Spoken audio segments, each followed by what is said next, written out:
যোগানের স্থিতিস্থাপকতার প্রকারভেদ। যোগানের স্থিতিস্থাপকতা ৫ ভাগে ভাগ করতে পারি আমরা। যোগানের স্থিতিস্থাপকতার প্রকারভেদ।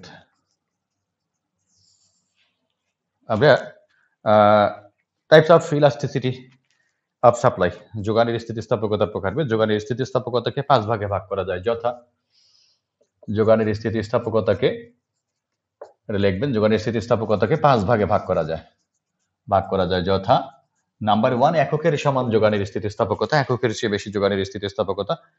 এককের সমানটাই হচ্ছে একক স্থিতিস্থাপকতা। এককের সমান যোগানের স্থিতিস্থাপকতা বা একক স্থিতিস্থাপকতা, এককের চেয়ে বেশি স্থিতিস্থাপকতা, এককের চেয়ে কম স্থিতিস্থাপকতা। Elasticity of supply is equal 1, এটি হচ্ছে এককের সমান যোগানের স্থিতিস্থাপকতা বা একক স্থিতিস্থাপকতা। নাম্বার 2 হচ্ছে এককের চেয়ে বেশি যোগানের স্থিতিস্থাপকতা, অর্থাৎ একের চেয়ে বেশি। নাম্বার 3 হচ্ছে এককের চেয়ে কম যোগানের স্থিতিস্থাপকতা। Elasticity of supply is less than 1। Number 4 এককের কি শূন্যের সমান যোগানের স্থিতিস্থাপকতা বা শূন্য স্থিতিস্থাপকতা। এরপরে হচ্ছে নাম্বার 5 অসীম স্থিতিস্থাপকতা। Elasticity of supply is equal অসীম। এটা কিভাবে আসে আমরা চাহিদার ক্ষেত্রে পড়েছিলাম, আমাদের মোটামুটি একটা ধারণা আছে। দেখেন, number 1 elasticity of supply is equal 1, একক স্থিতিস্থাপকতা বা এককের সমান যোগানের স্থিতিস্থাপকতা। খেয়াল করি, আমাদের কোন দ্রব্যের দাম, প্রাইস, কোয়ান্টিটি অফ সাপ্লাই। দাম যখন 10 টাকা তখন যোগান বা বিক্রি করি আমি 100 পিস। দাম বাড়লো, 12 টাকা হইলো, বিক্রি বাড়াইলাম, 120 পিস বিক্রি করব। দাম বেশি মানে বেশি করে বিক্রি করব। দাম বাড়লো 20%, 10 থেকে 12তে আসছে, 10 বারে 2, একেবারে 2/10, আর 100 বারে 2/10 গুণে 100 ক্যালকুলেশন করলে আসবে 20%। যোগানেরও পরিবর্তন 20%, অর্থাৎ দাম যে হারে পরিবর্তন হয়েছে যোগানও ঠিক একই হারে পরিবর্তন হয়েছে। দামের পরিবর্তনের হার এবং যোগানের পরিবর্তনের হার, শতকরা পরিবর্তনের হার পরস্পর সমান। যোগানের শতকরা পরিবর্তন হবে নিচে, না সরি, দামের শতকরা পরিবর্তন। যোগানের পরিমাণ নির্ভর করে কার উপর? দামের উপর। দাম স্বাধীন চলক, যোগানের পরিমাণ অধীন চলক। স্বাধীন চলক দামের শতকরা পরিবর্তন নিচে, অধীন চলক যোগানের শতকরা পরিবর্তন হবে উপরে। ভাগ করলে কত হবে? 1। এটি হচ্ছে একের সমান মানে একক স্থিতিস্থাপকতা বা এককের সমান যোগানের স্থিতিস্থাপকতা। এক্ষেত্রে যদি তুমি যোগান রেখা অঙ্কন করেন আপনারা, তো দেখেন এদিকে দাম, এদিকে যোগানের পরিমাণ, এই সূচি সাপেক্ষেও যদি অঙ্কন করেন যোগান রেখাটা একেবারেই 45 ডিগ্রি অ্যাঙ্গেলে যাবে, এরকম হবে। মাঝামাঝি তো 90 ডিগ্রি, ঠিক মিডিল পজিশন দিয়ে যাবে। একে দেখবেন, আমি বিভিন্নভাবে চিত্র আঁকা শিখেছি আপনাদেরকে। খেয়াল করি, OP1 দামে যোগানের পরিমাণ, মনে করেন OP1, দাম যতটুকু বাড়লো যোগানও ঠিক ততটুকু বাড়লো। খেয়াল করবেন, দাম যতটুকু বাড়ছে যোগানও ঠিক ততটুকুই বাড়ছে, অর্থাৎ দামের পরিবর্তন এবং যোগানের পরিবর্তন পরস্পর সমান। দাম যে যতটুকু বাড়ছে, যে হারে পরিবর্তন হয়েছে, যোগানও ঠিক একই হারে পরিবর্তন হয়েছে। দামের পরিবর্তন এবং যোগানের পরিবর্তন পরস্পর সমান। এই ক্ষেত্রে স্থিতিস্থাপকতা কি হবে? একের সমান। আর যোগান রেখাটা কেমন হবে? 45 ডিগ্রি অ্যাঙ্গেলে থাকবে। আবার দেখেন number 2, elasticity of supply is greater than 1। খেয়াল করি, দাম যোগানের পরিমাণ 10 টাকা দামে যোগানে 100 একক, দাম বাড়লো, যোগানও বাড়লো। দাম বাড়ছে 20% আর যোগান বাড়ছে 40%। দামের পরিবর্তনের হার অপেক্ষা, দামের শতকরা পরিবর্তনের হার অপেক্ষা যোগানের শতকরা পরিবর্তনের হার বেশি। এক্ষেত্রে স্থিতিস্থাপকতার মান হবে একের বেশি। যোগানের স্থিতিস্থাপকতা, elasticity of supply is equal স্বাধীন চলক দামের শতকরা পরিবর্তন নিচে, অধীন চলক যোগানের শতকরা পরিবর্তন উপরে। ভাগ করলে কত হবে? 2, যা একের চেয়ে বেশি। এটাই হচ্ছে এককের চেয়ে বেশি স্থিতিস্থাপকতা বা এককের চেয়ে বেশি যোগানের স্থিতিস্থাপকতা। Elasticity of supply is greater than 1। তো এক্ষেত্রে চাহিদা রেখাটা হবে ভূমির দিকে চাপটা, ভূমি অক্ষে কোয়ান্টিটি অফ সাপ্লাই, যোগানের পরিমাণ, লম্ব অক্ষে দাম। এইরকম হবে যোগান রেখাটা ভূমি অক্ষের দিকে, অর্থাৎ এটা ঢাল কি হবে? ভূমির অক্ষের দিকে চাপটা হবে, ঢাল বেশি হবে আর কি। তো দেখো, এক্ষেত্রে যোগান রেখা হবে ভূমি অক্ষের দিকে কিছুটা ফ্ল্যাট। OP1 দামে যোগানের পরিমাণ OQ1, OP2 দামে যোগানের পরিমাণ OQ2। দেখেন, দামের পরিবর্তনের থেকে যোগানের পরিবর্তন একটু হলেও বেশি, দামের থেকে যোগানের পরিবর্তন বেশি। এটা যদি এরকম ফ্ল্যাট দেখে আরো ক্লিয়ারলি বোঝা যাবে। এটা যোগান রেখা মনে করেন। খেয়াল করেন দাম দেখো OP1 থেকে OP2 তে গেছে, যোগানের পরিমাণ OQ1 থেকে OQ2 তে আসছে। অর্থাৎ দাম অল্প একটু বাড়ছে কিন্তু যোগান অনেক বেশি বাড়ছে। দামের পরিবর্তনের হার অপেক্ষা যোগানের পরিবর্তনের হার বেশি, তখন স্থিতিস্থাপকতার মান হবে 1 এর বেশি, আর এটাকে বলা হবে এককের চেয়ে বেশি স্থিতিস্থাপকতা বা 1 এর চেয়ে বেশি স্থিতিস্থাপকতা। Number 3, elasticity of supply is less than 1।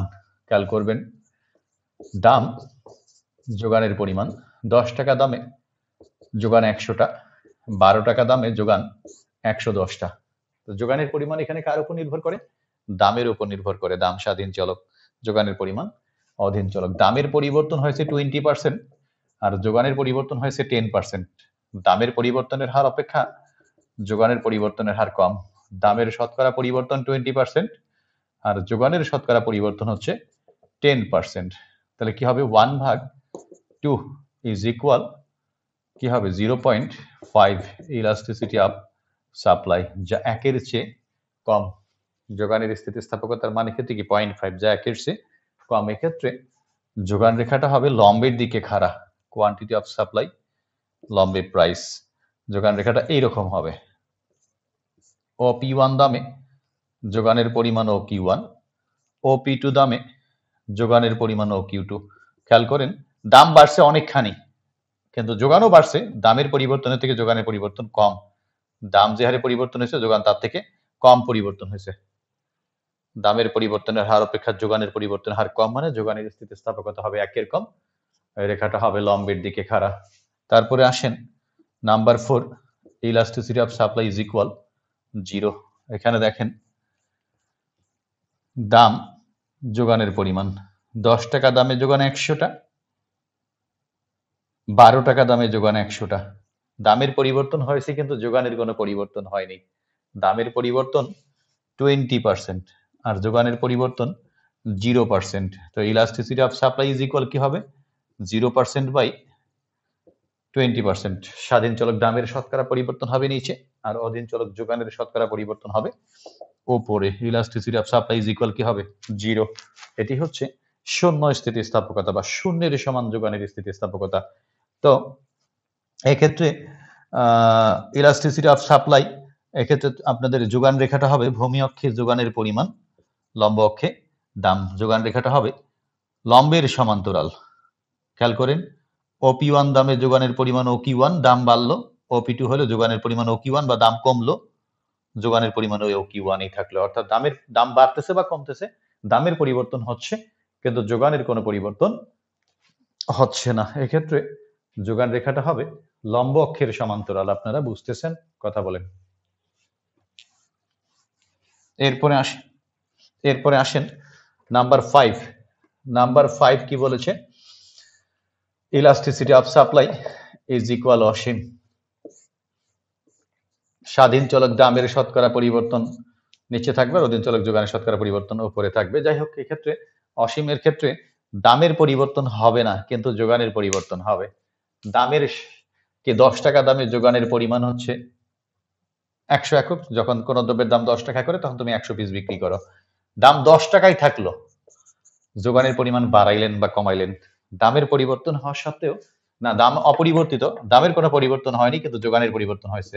দামের পরিবর্তন 0%, যোগানের পরিবর্তন 20% ইজ ইকুয়াল। দেখেন elasticity of supply is equal স্বাধীন চলক দামের শতকরা পরিবর্তন নিচে, অধীন চলক যোগানের শতকরা পরিবর্তন ওপরে। ভাগ করলে কি হবে রে বাবা? অসীম আসবে। এটা কখনো কোনো শেষ হবে না। 20 কে 0 দ্বারা ভাগ করলে 20 টাকা আছে, সারা পৃথিবীর লোকজনকে 0 করে দিয়ে যাও, কিছুই দিচ্ছ না, তোমার 20 টাকা শেষ হবে না, কখনোই শেষ হবে না। দ্যাট মিন্স অসীম। অর্থাৎ এক্ষেত্রে যোগান রেখাটা হবে ভূমি অক্ষের সমান্তরাল।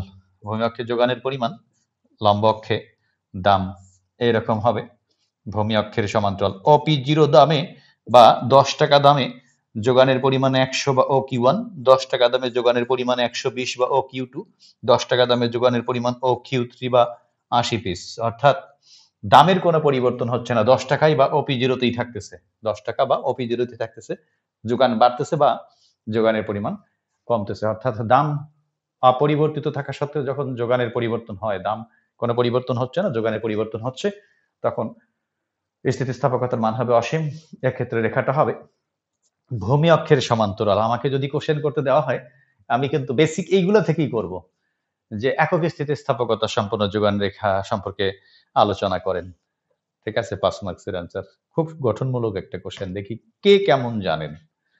বা এককের চেয়ে বেশি যোগানের স্থিতিস্থাপকতা সম্পর্কে আলোচনা করুন। কি? যোগানের স্থিতিস্থাপকতা কাকে বলে সে সংজ্ঞাটা দেব।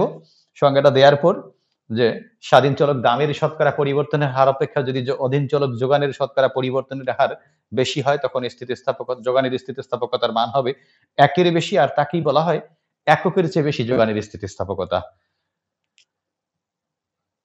নিম্নে ওই প্রথমে কি যোগানের স্থিতিস্থাপকতা দিবেন, তারপরে একজন একটা কোটেশন দিয়ে দিলেন অর্থনীতিবিদের। এককের চেয়ে বেশির ক্ষেত্রে তো আর কারো কোটেশন দেওয়ার অপশন নাই। তো নিম্নে সূচির মাধ্যমে যোগানের স্থিতিস্থাপকতা বের করে দেখানো হলো। সূচি নিলেন, যোগানের স্থিতিস্থাপকতা বের করলেন, তারপরে চিত্রের ব্যাখ্যা দিলেন। ৫ এ ৫ দিবে।